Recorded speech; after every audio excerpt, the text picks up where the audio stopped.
Hi friends, నమస్తే. ఈరోజు వీడియోలో నేను అప్పటికప్పుడు మనం బియ్యం పిండితో ఇలా రవ్వ దోశల కింద చేసుకోండి. పిల్లలు స్కూల్ నుంచి రాగానే అయినా మనం బయట ఫుడ్ పెట్టకుండా ఒకసారి ఇంట్లోనే ఇలా ట్రై చేసి చూడండి. చాలా బాగుంటుంది, టేస్ట్ కూడా సూపర్గా ఉంటుంది.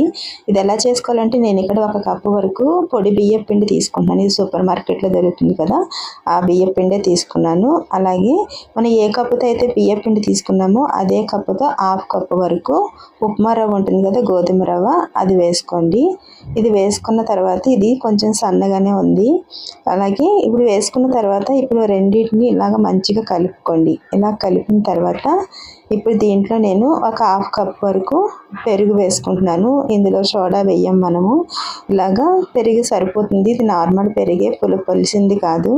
ఇదంతా కలిసేటట్టు కింద ఇలా కలుపుకోండి. కలిపిన తర్వాత మనం ఏ కప్పుతో అయితే బియ్యం పిండి తీసుకున్నామో అదే కప్పుతో 2 కప్పుల వరకు ఇలా నీళ్లు వేసుకుని ఒకసారి ఇదంతా ఉండలేమీ లేకుండా ఇలాగ కలుపుకోండి.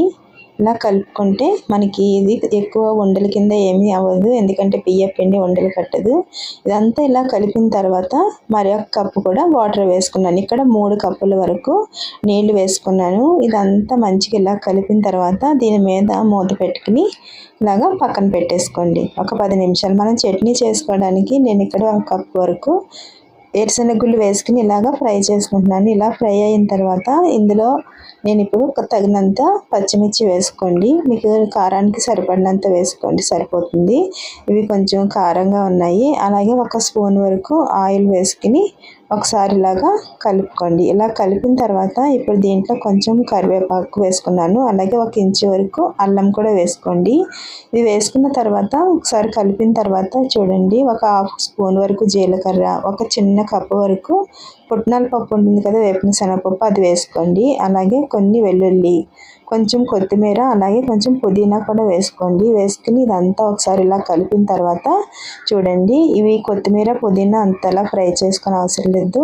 ఇలా కొంచెం సాల్ట్ వేసుకుని చల్లారిన తర్వాత మిక్సీ పట్టుకుందాము. వాటర్ వేసుకుని ఇలా మిక్సీ పట్టిన తర్వాత దీంట్లో కొంచెం ఆయిల్లో ఆవాలు, జీలకర్ర, పచ్చెనపప్పు, మినపప్పు, అలాగే కరివేపాకు, ఎండుమిర్చి వేసుకుని ఇలాగా తాలింపు పెట్టుకుంటే టేస్టీ చట్నీ రెడీ అయిపోతుంది.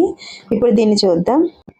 పిండి మంచిగా నానింది కదా, చూడండి చక్కగా సరిపోయింది. ఇది ఒకసారి ఇలాగా కలుపుకోండి. ఇలా కలిపిన తర్వాత నేను 1 చిన్న ఆనియన్ని ఇలా సన్నగా కట్ చేసుకుని వేసుకున్నాను. అలాగే కొంచెం కొత్తిమీరను కూడా సన్నగా కట్ చేసుకుని వేసుకోండి. 1 ఇంచు అల్లం, అలాగే 2 పచ్చిమిర్చిని ఇలా సన్నగా కట్ చేసుకుని వేసుకున్న తర్వాత ఇదంతా దీంట్లో కొంచెం 1/2 టీ స్పూన్ అంతా జీలకర్ర వేసుకున్నాను. అలాగే మరి 1 కప్పు కూడా వాటర్ వేసుకున్నాను. కొంచెం సాల్ట్ సరిపడినంత వేసుకుని ఒకసారి ఇదంతా ఇలా కలుపుకోండి. మొత్తానికి దీంట్లో నేను 4 కప్పుల వరకు నీళ్లు వేసుకున్నాను ఫ్రెండ్స్. 4 కప్పులు నీళ్లు వేసుకుంటే పర్ఫెక్ట్గా సరిపోతుంది. 1 కప్పు బియ్యం పిండి, 1/2 కప్పు మనం ఉప్మా రవ్వ వేసుకున్నాం కదా.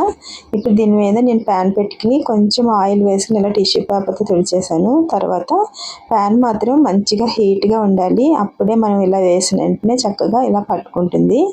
చూడండి, ఇదంతటిని ఇలా వేసుకోండి. ఇన్స్టెంట్గా బ్రేక్ఫాస్ట్ రెసిపీలు మన ఛానల్లో చాలా ఉన్నాయి, ఒకసారి చెక్ చేయండి ఫ్రెండ్స్.